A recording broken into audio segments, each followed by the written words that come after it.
Hello and welcome to Education Marketer Live. Universities love search. Your typical institution will see between 35 and 55% of its web traffic arrive via organic search. And last year, education advertisers increased their search spend by around 175%. Truly mad numbers. So to say we are dependent on this channel as a means of acquisition is a little bit of an understatement. But now all of this could be under threat. We've all seen tools like ChatGPT, Google Bard, and even Bing Search start to redefine what this channel looks like. It's now possible for a user to go to one of these search engines, type in a highly complicated query, and get 100% personalized content delivered directly in the search engine results page. A real change to what we're used to. Joining me today to shed some light on these issues and what they could potentially mean for universities are two wonderful people from the company Squiz. We have the company's executive chairman and co-founder, John-Paul Syriatowicz, and chief product officer, Julie Brettle, joining us today. John-Paul, do you want to give us a quick introduction about what Squiz is in 2023, but even more importantly, how you're using ChatGPT in your personal life? Because I find that with this new technology, the first step to fully embracing it is just working it into those day-to-day activities. So please give us an introduction to Squiz and how you're using ChatGPT. Okay, great, Kyle. No problems. So Squiz is a digital experience company. We work with a range of sectors, but in particular, higher education is one group that we've worked with for a while. There's many universities across the world that use our technology. Our technology helps people build digital experiences quickly, and good quality digital experiences across different channels. So websites, portals, intranets that works on mobile devices just as well as they do on a desktop as well. They do that by using what we call a composable digital experience platform. So that helps them with things like content management, but search is another component, which is part of the reason why we're part of this podcast today. There's also tools like integration, personalization, and a range of other capabilities that help people build those digital experiences. One thing that's a little bit different about Squiz is that our DXP is composable. That means it's particularly good at allowing you to leverage other technologies as part of the digital experiences that you create.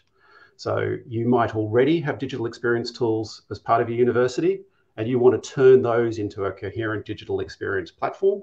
Squiz's tool set helps you do that and bring those things together.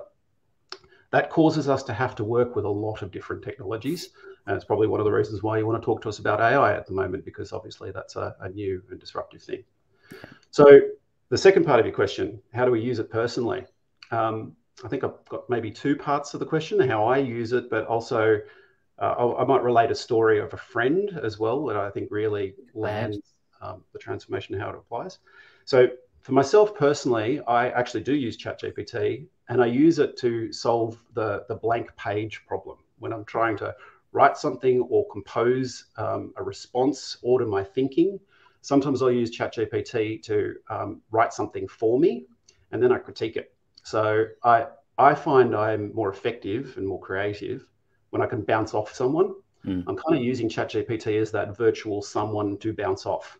So I don't agree with all the answers. I don't always like all the structuring, but the ability to go back and keep on refining your question until it gets clearer and clearer. And also helps me with my grammar. I've got terrible grammar and terrible spelling. It's much better at that than I am. So it helps me from that point of view. Yeah, I mean, for me, I use it as almost like a virtual assistant as well. I saw some kind of great metaphors that, to get the best out of it, it's almost like you have a new intern joining you. They're very keen to support and they have all these different perspectives they can offer. But, unless you give them that sort of tight brief and show them the language and the tone that you're used to doing, the output isn't always going to be as great as you hoped. But the key really is that bouncing off and that conversation piece. So yeah. I think you're probably onto a very good thing there. Julie, yeah, so if you haven't used something like a ChatGPT before, you might be going like, what does this look like? How does that work? I think the difference is if you've used something like a Google, you're used to asking a question and it comes back with a series of links, and then you kind of have to do the work to interpret the information. With something like the ChatGPT, it's more like a real person that you're talking to, in that it remembers your replies and it changes its responses based on what you're asking. So you can sort of drill in and refine, and it learns and changes its modes of response, and just like when you're having a conversation with a human being. Julie, what's your choice of ChatGPT for personal life or generative AI in your personal life? Have you got a different use case? I do. So I definitely use it for work. I think that the tone thing can be really interesting. So you can say, you know, in using a professional tone, write this, or using a casual tone. So sometimes it really helps when you're trying to start something that you need in a specific tone. But I admit I do use it for entertainment quite a lot. The recent thing is last week, a friend of mine and I generated Lord of the Rings set in Australia. Nice. With an all Australian cast, and it made it a really lovely kind of Aboriginal Dreamtime story. Slightly sweary, but it was really great. And you know, Deborah Mailman was Galadriel, and she sent them off on a quest, and you know, the Helmsworth brothers were involved and things like that. But it was really it was just really fun seeing how it really told the story in a very Australian way, and it adapted that key story that we all know into more of the Aboriginal Dreamtime way of telling stories. It was just really fun. That's really cool. So you've got the more creative angle on how that can be used. And I'm actually amazed at its ability to pull together different threads and tell stories, because you know, this idea of storytelling has always been very closely associated with a human trait. You know, it's this sort of thing that we've done to articulate experience since, you know, the dawn of time, or all this sort of stuff. And you can actually see these tools take those elements and put them into like coherent narratives. You know, me as a creative writing grad way back in the day, it's actually quite profound to see that transformation happening.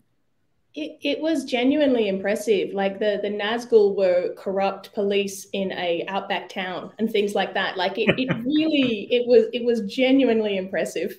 It's my favorite one we've done so far. We do a lot of storytelling and collaborative storytelling with it as well, and it was my favorite one we've done so far. I love it. That's so cool. Right, let's just try and bring it back into a higher ed focus here, because we could go down a rabbit hole. Before you do, can I just share one more quick example? Because I think I've used it for writing, we've used it for creativity. Here's another one that just, I think for me, really drives it home on how profoundly our work lives are going to change. So a colleague that I used to work with, respect him a lot, very capable individual, he sent me a message saying he was working on a project for a website, adding voice communication to a website. Sure. So he needed to work out how to use the microphone output data using something called a SIP port. He had no idea what a SIP port was. I assume you don't know what a SIP port is either. I don't know. It's not a common thing. And he's like, I don't understand anything about it. How do I understand this? So he asked ChatGPT, what is it? And it was able to explain enough to him about what it is and how it works. He then thought, okay, I think I can now start building that into the proposal. Can you help me do that? So it helped him write the project proposal and estimate the time that was going to be required to do the work.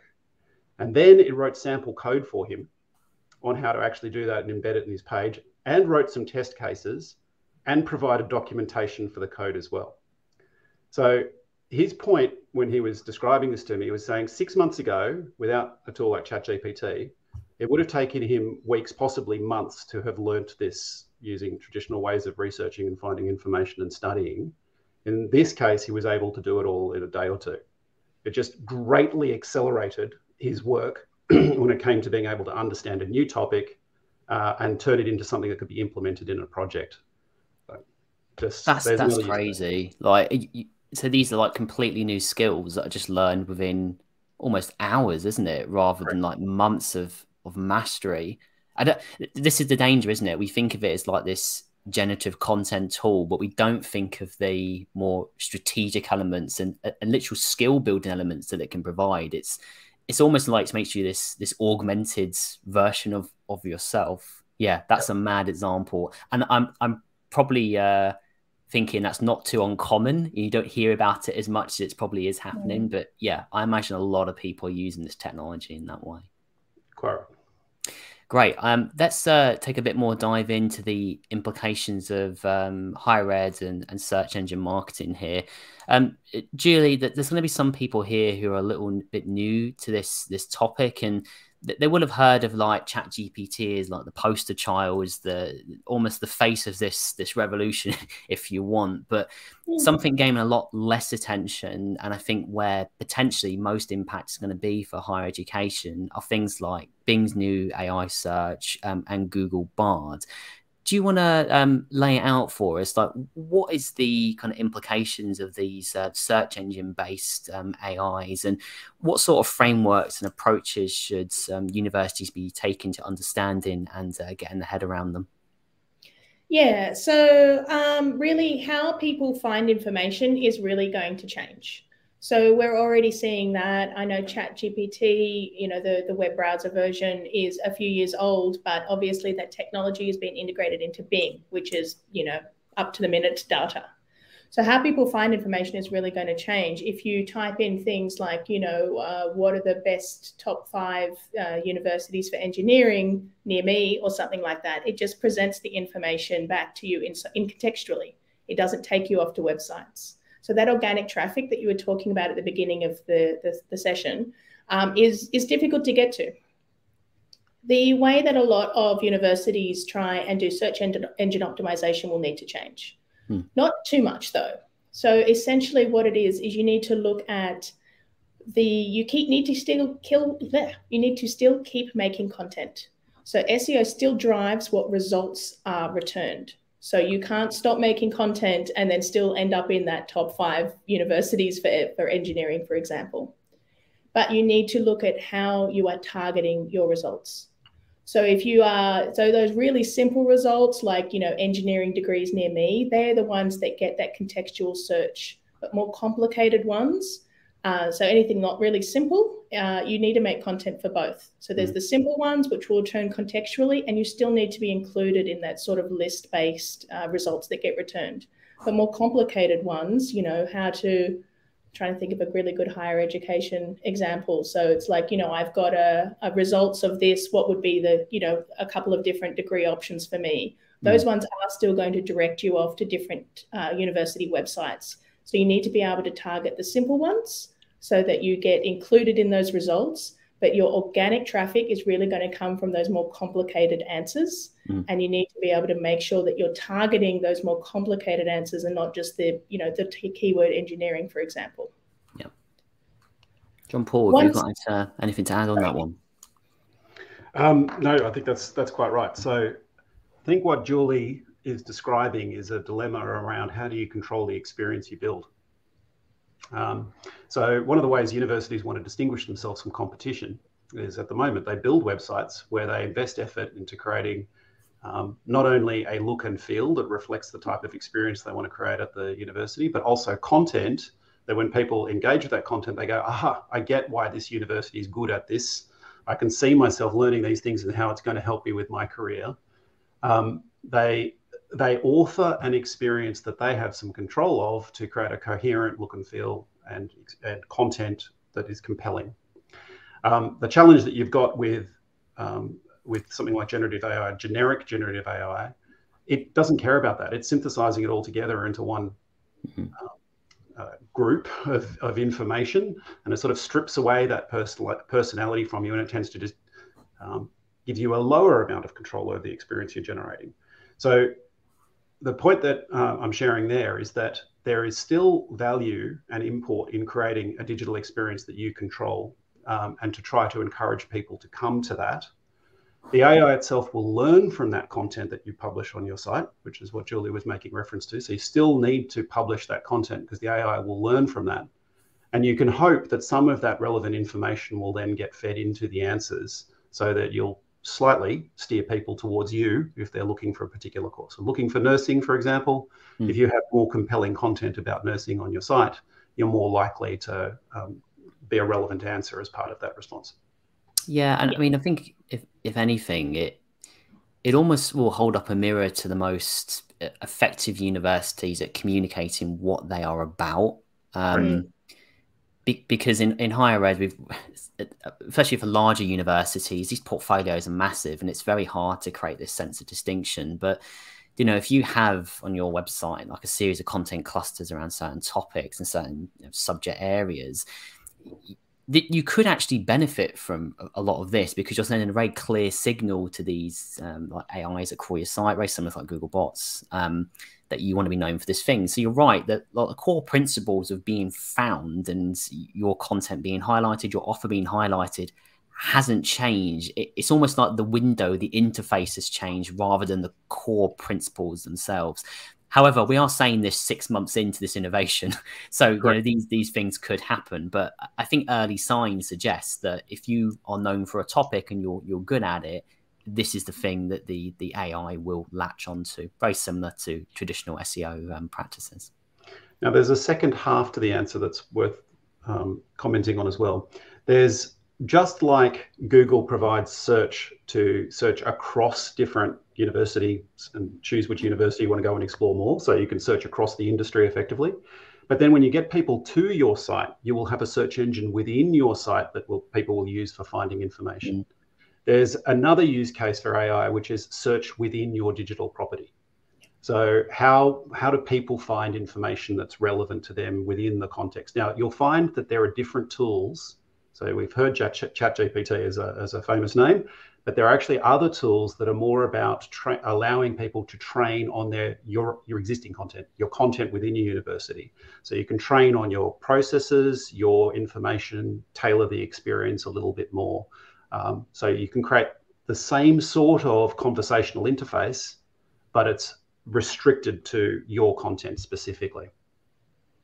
Yeah, I mean, it is important to define this, because for unis, this internal search is quite an important piece, isn't it? We've got course catalogs and all these various like resources that need to be found as well. And you know, we do use Google to find these things, but sometimes, and you alluded it to earlier, when you have that almost controlled interface, that owned property, you can display how that content looks and feels and the way that people discover that content on your site. And you know, there's a lot of emphasis on discovery via social media channels, but you know, there's also still an element of discovery once you're on that site. So having those things in place is still important, even though discovery and that conversation around that might have shifted where the focus is.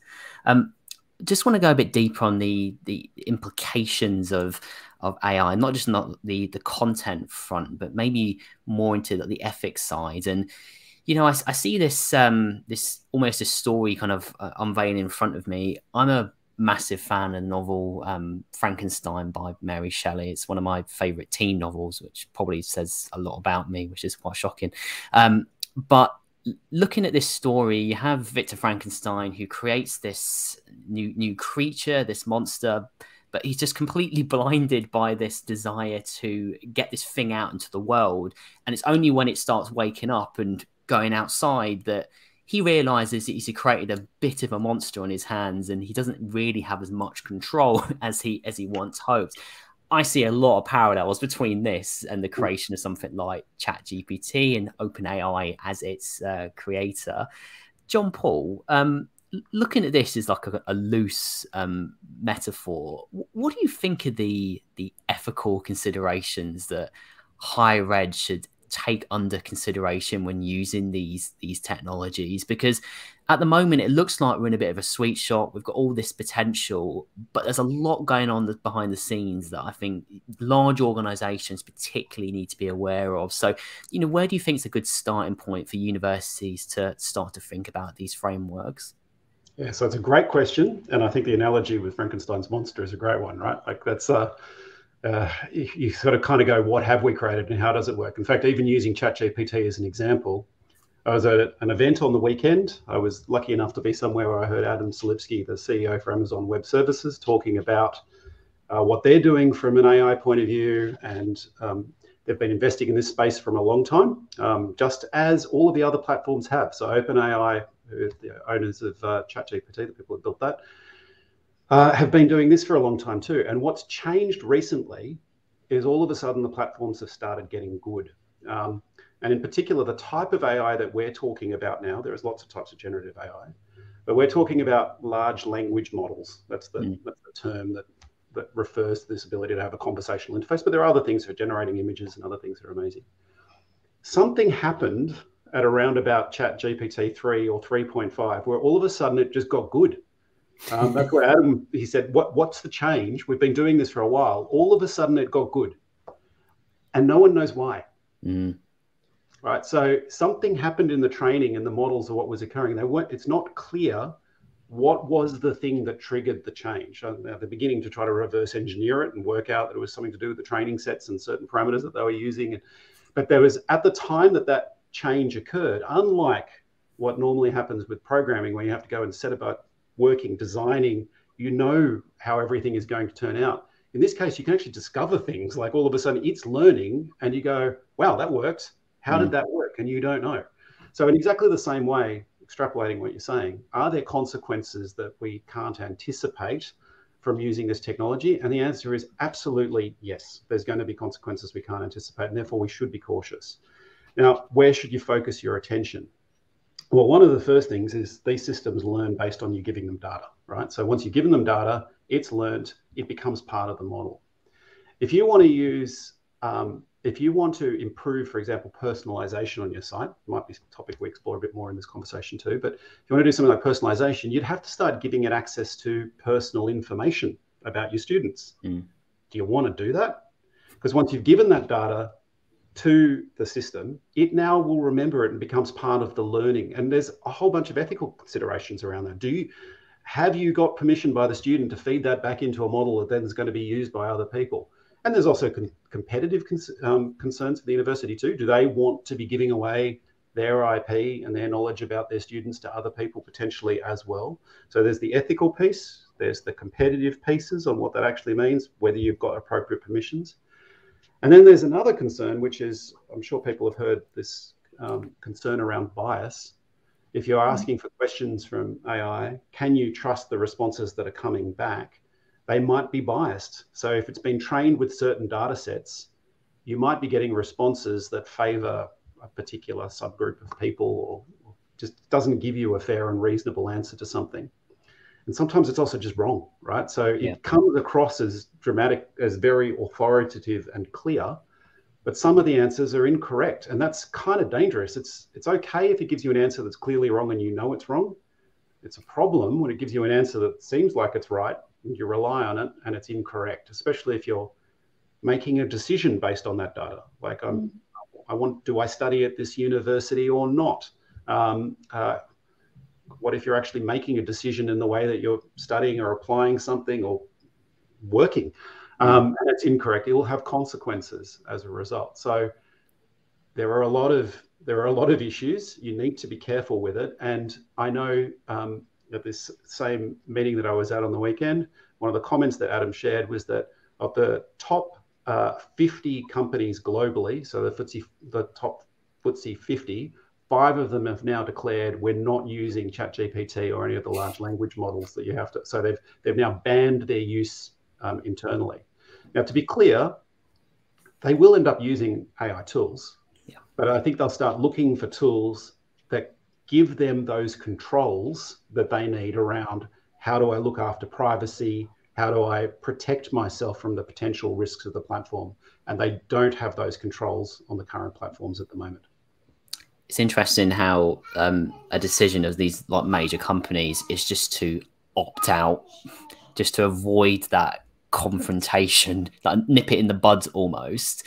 And your comment around using student data in these systems, you're absolutely right. And you just look at like news recently that's come out, but Facebook's been like nailed by, was it $1.3 billion for its breach of GDPR, and all they've done is essentially shared like European data on like US servers. It's the same principle using this technology. If you put like student data or any kind of data into this thing, you don't know where it's going. I mean, further down the line, I know the EU is working on like an AI Act, and while that might not be in place at the moment, it probably will be within the next 6 months. And if you're sharing data with this thing now, you could have further compliance costs, like a bit more down the down the line. There's no cost now, but they could come back to fine you later. So yeah, there's a lot of things that need to be considered before you dive into this. So, you know, using it for content creation might be acceptable, but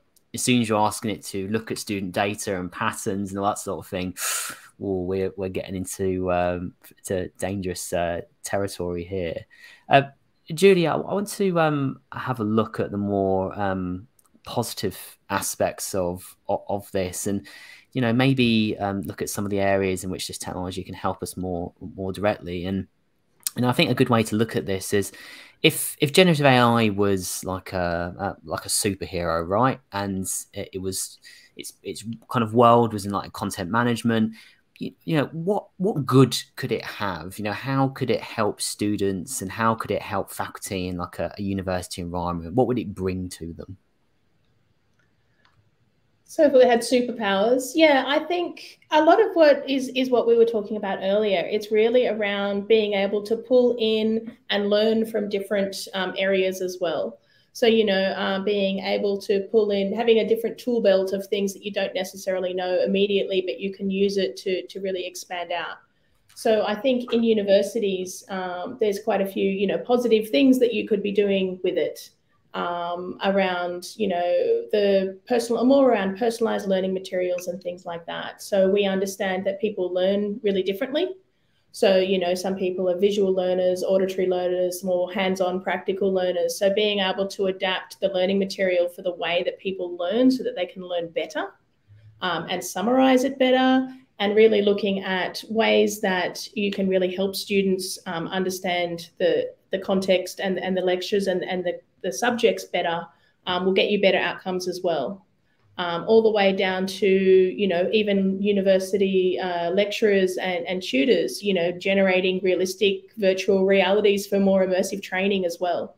So being able to do things like help you teach better and help the students learn better are some really positive things that could come out of it once you're past the possible ethical and data privacy issues. I mean, it's so funny. I spend a lot of time on Reddit, and there's actually threads dedicated to how academics are using it. And some have started incorporating ChatGPT into critical thinking assignments. So, and this was about a couple months ago now, but there was a history lecturer said to ChatGPT to write an account of some sort of historical event. And as part of the assignment, he gave this account to his students to poke holes in and actually say where it got wrong. And you know, over time the technology will become better, so the exercise might not be as relevant, but it's really interesting to see how this technology has reshaped how curriculum is developed. John-Paul, what's your take on the kind of superpower angle? Like, what do you think? What value do you think it will bring to the higher education space? Okay, so try to make it a little bit funny for a second. So superpower, if you wanted to compare it to someone with superpowers, I think it would probably be Rogue from X-Men, because Rogue's power is being able to absorb other people's powers, right, and then take them on. And I think the thing we've got with ChatGPT, with Midjourney, which is an image generation tool, there's a whole range of different types of generative AI tools that exist, is they learn how to do things just as well as we do, right? And what does that mean in terms of how we operate? How is it going to help? Well, I think we're basically going to have more staff at our disposal, is one way of thinking about it. So when I talk to my kids about how are they going to adapt to this future and what do they need to do, I'm saying they're 12 and 15, by the way. So they're still, they're needing to start to think about what they're going to do, but they've got a little bit of time left yet before they actually join the workforce. I'm saying to them, they need to start thinking more like a manager when they start their job. They've got to, and by that I mean, once upon a time when you joined a role, you're the person who did all the boring work. Like someone had to do the legwork to go and grind and collect stuff. And then as you move up in the chain, you've got people who do that work for you, but you have to make decisions around what work is important. What do I want to do first? How are we going to create value? How do I connect with the customers? And how do I do those things? And increasingly, we'll be able to use AI to do the legwork on our behalf. But someone still has to ask the questions on what do you want done, right? And so they actually have to steer that work. So I think what we're going to see is some of the issues that we have around resource constraints internally, for example, where people are going, how do I do this? I don't have enough resources available to me. If they use generative AI tools appropriately, they'll go, I've just saved a whole heap of time, just like that example I gave before of someone writing a proposal and doing some work. They're going, you've just done the heavy lifting for me. I can do my work on concentrating on what I'm trying to achieve. This is interesting around the idea of asking questions. I'm a humanities grad, and in higher ed, humanities has been having a rough time for probably the last couple of years. You know, in the UK, we've seen English literature drop out the top 10 subjects studied for the first time ever, which is a big watershed moment. STEM really going to the moon, whereas the arts, not so much. But to hear you sort of phrase that, like asking the right questions, you know, this is the sort of thing that humanities people are good at, right? So I wonder if over the next, say, 5 years, some of those skills around, you know, thinking differently and, you know, being critical thinkers actually might see a bit of a resurgence. So I'm calling it here first. Yeah. Hopefully this will be this will be a source for people to refer to in a few years' time. But, you know, just hearing you say that there, I feel a little bit of hope for these subjects. Yeah. That's good, because I do think it's really important is learning how to learn differently and how to ask questions and how to really interrogate the data and the information in a different way is going to be really, really important. I think one of the reasons it's gotten so popular in the last 6 months is there's really accessible UIs for everybody. You know, it's just there's just a search bar now. You don't have to learn Python, for example, to start playing around with these things. There's just a toolbar that you can type in your text query and it just works for anyone. You don't need code anymore. And this is where I'm hoping the humanities can really help with coming up with better queries and better ways of interrogating this so that we can get more things out of it. Yeah, no, I'm here for it. I'm looking forward to it. I can finally hold up this degree with pride and, and say it was a good decision, you know. But there's tons of things I got out of it. But, you know, I feel bad for like new humanities graduates sometimes. They have a rough run and it's always about the long run. But seeing something like this, it's like, all right, this is a real skill set they can immediately launch into. So, yeah, let's circle back on this in a few months' time and see where we are. A real hot topic with this stuff and generative AI in general is this idea of personalization. Now, John-Paul, I want to go to you for this one, but you know, my understanding of personalization and the understanding of personalization in the higher ed sector is quite broad to what personalization is. And you know, to be clear, when I'm talking about personalization here, I'm not talking about personalized videos, you know, the ones where, you know, a student types their name into a form and then suddenly their name appears in the sand and loads of people are looking forward to welcoming them. It's become a bit of a cliche in itself. Generative AI, I think, offers one of the greatest opportunities to get personalization right that I've seen in a long time. I wondered if you could just dive into this a bit for us. Like, what do you think are the opportunities for this technology being used with personalization elements on websites or digital content and experiences? You know, do you think it's something, an avenue you can go down? Would it finally make it a bit more accessible and mainstream? Or do you think it just makes it way more complicated? What are your thoughts? Yeah, it's a good question. So first of all, I completely agree. The idea of your name in your sand, that's not personalization, right? So let's just, it's absolutely not it. What is personalization? Just to be clear on what it's all about, I think it's about making an experience feel like it's tailored for you for two purposes, right? So I think these two things need to be met. One, it's got to make the experience easier. So you've got to find stuff that's relevant to you quickly as part of it. And then the second thing is you ideally create some level of emotional connection. You kind of go, oh, that feels relevant to me, right? Like I associate with this organization. I trust this organization. There's an emotion element that's part of it. So if you do those two things well, you're doing personalization really well. You could do one or the other, right? That is possible. So you can just improve usability through personalization. So recommend content that's useful. But if you can do it in such a way that then makes the person go, right, this organization gets me, I find everything that I want, then you've done personalization. You've done personalization really well. So the video in the sand, that doesn't do either of those things. It's not going to tick the box. So now in the context of AI, it's not quite the same thing as personalization. All right. So another way of thinking about AI is I think a clearer example is it's more like a personal assistant as opposed to personalization. It's more like having someone that can do things on your behalf. So you can just like if you were to ring up someone at the university and say, can you talk me through the different courses that are available? I'm, this age and want to do blah, blah, blah. What's likely to be relevant to me as part of that? And if that person is able to then talk to you, hear your questions, respond, change their answers, that level of interaction is personalization. They're finding information that's relevant for you quickly, but they need, I'm saying this very clearly, they're working like an assistant to give you the answers you want. But if they don't have access to data on the other end that allows them to then give you the information that's relevant to you from within the system, then it's not personalized. So they might be able to interact in a conversation, respond to your questions, but if they don't know how to take information about you as an individual and then connect that to the information within the university to give you the answers that are relevant to you, then you're not delivering on personalization. Did I say that clearly enough? Does that make sense?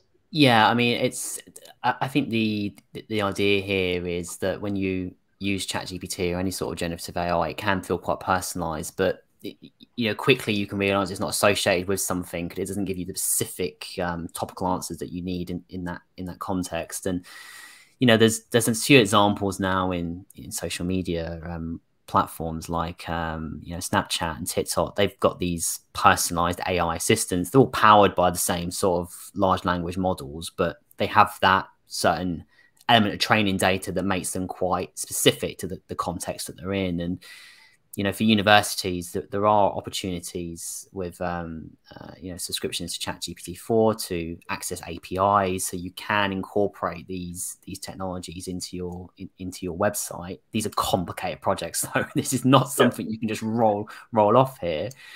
But you can give them that extra bit of training data, can't you? Yeah, maybe I can give a practical example to help what I was saying before be a little bit clearer. So I agree with everything you were just saying a second ago. But if you were to go to ChatGPT and say, what are good courses for nursing? It could answer you that and would feel great. Like you'd get an answer that was tailored. You could ask a few questions about that. If you were to ask the question, what's the best nursing course for me? It wouldn't know how to answer that because it doesn't know anything about you, right? So that's where the personalization piece is missing, I suppose.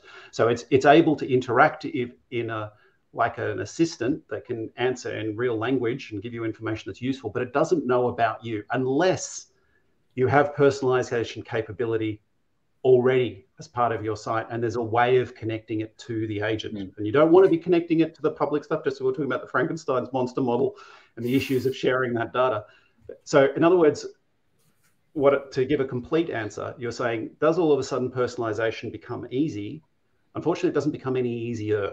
I think is probably that. So you still need to do the work to connect up your systems internally, have information about the student that you store in your CRM system, your student management system, et cetera. You've still got to make the business processes internally work easily so that when you ask a question saying, I'm interested in applying for, I want to join the fencing club or something or other, can I join that? So how does the AI know about where the fencing club is? If there is one in this university, how does it know about the process for being able to join? Can it send you to a form? Can it complete it for you so you can be part of the application? If it can do those things, if it can facilitate that interaction, then it really delivers on the personalization promise of making that experience really easy. It feels like it was tailored for you. But you still have to do the work of connecting your systems, building the information about the students, and then ultimately choosing the AI tools you're going to work with so that you have confidence that you can help people find what they want without giving away personal data to a platform that you don't trust. Yeah, and these are aspirational use cases, aren't they? Actually integrating these technologies into your existing technology stack. And Julie, I want to go to you for this one. If we've spoken about some real serious ethical considerations here today, technological challenges, even acquisition and challenges. But let's fast forward a little bit and go into like a world where this stuff is fully embedded. Maybe not quite a sci-fi movie about higher education. That would be a very weird concept, but one I'm interested in nonetheless. What would that look like? You know, what would that day-to-day experience look like if these technologies were integrated, we had the ethical considerations nailed down? You know, what is that sort of utopian world that we could walk into in, say, the next 10 years? You know, lay it out for us. Yeah, so I mentioned a few of these earlier, but, you know, really looking at taking that personalization down to every level of the university experience. So from that personalized learning materials I mentioned earlier, you know, given to you in the language that you choose, in the style that you learn in, and then being able to say, you know, what clubs should I join? You know, I need a few, you know, social clubs to fill out my resume so I look a bit better for employees. So what clubs should I join? Where it does things like looks at, you know, clubs that, you know, enable success later. You know, they're looking pressures on a resume versus ones that are available near you versus the things that you're interested in, really can marry that up for you. Proper adaptable tutoring. So I guess I'm really going in the utopian, you know, everyone learns everything in the way they want to and everyone has a lovely experience sort of style of things. But I really think anywhere from students to admin to faculty can use sort of the generative technology to just improve the ways that they need to work and how they learn and how they adapt the courses for, you know, in real time almost around what needs to happen. I think the adaptable tutoring is a really interesting one as well. It can really adapt to, pardon me, where you're having problems. You know, and I remember when I was at university, the tutorials were quite generic and there were a lot of us in the class. But if you could get a very adaptable one, just focusing on the problems you might specifically be having, I think that can really help as well. Yeah, I think there's a lot to be said about these technologies in terms of accessibility. So topics that are quite complicated to understand, or even language issues as well, and understanding like what your tutor is sharing with you. You know, we have tools and techniques that are available already before this technology was around, but I think it's almost like this great enabler. Really, it almost levels the playing field in, you know, how you can interpret information, but also how you can communicate that information too. Because, you know, let's face it, not everyone's a brilliant writer. So if you have this sort of tool in your toolkit, not use it for plagiarism, of course, but you can use it to help you articulate thoughts that you have that are complicated, but, you know, you don't naturally have that writing ability. So, yeah, like you, I have a more positive kind of outlook on this, and, you know, I'm very excited to see how higher ed adopts it over the next few years.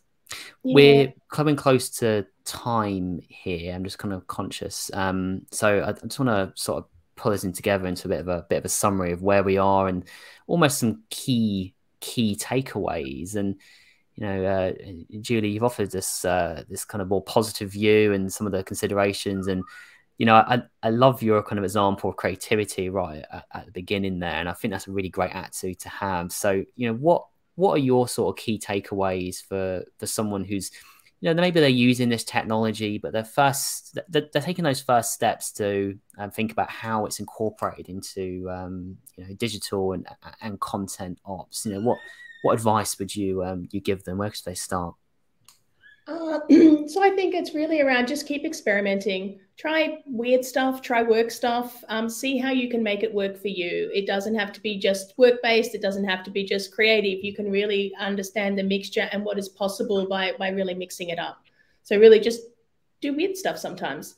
And I think, yeah. And so what else? I think the other key thing is for universities in general is, you know, we've had some dramas around some of the sort of search things and how people get to you before. So, you know, about 2 years ago, there was the children are all using TikTok search instead of Google search. No one will ever find us again. So calm down. It's okay. Keep making content. Content is still going to be key and king for how you get both organic traffic and how your potential students and your current students really understand what you can offer them as a university and why they should choose you. So keep making content. And then just keep your search engine optimization tools that you use choose wisely, because it is going to change how we do search engine optimization. So you need to make sure that whoever you're using for that or what tools you're using for that are keeping up with the latest trends. But just honestly, keep using it is the key thing. Your students are using it. you should be using it as well. Just understand what the potential is and how we can use it in every aspect of our life. Calm down, the children are using it. I quite like that as a phrase. So, you know, oh my God, the children using calculators. Oh no, they're using Google. I think we've heard this story before, haven't we? We have. Yeah. It's happened a few times and everyone gets very alarmed, and then not a lot, like people still use normal search engines. Not everyone has moved to TikTok to find out the answer to everything. Like, it's okay. Like, it's good. You need to adapt, but don't panic, I guess, is a good thing. Yeah, nice take. John-Paul, what's your thoughts? I agree with that. I think picking up on that don't panic theme is really important. So we've talked about a lot of things that are quite disruptive. We obviously believe AI is going to change a lot of things, and I think anyone who started dabbling with it realize it will change things.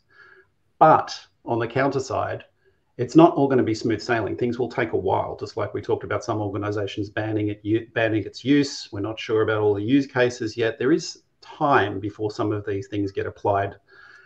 That said, I wouldn't stick my head in the sand and ignore it and wait, right? I actually think now is the time to start learning these technologies and beginning to understand them, because there will be an impact soon, right? So the level of the impact, not completely sure, but there will be an impact, and it's important to start to understand it.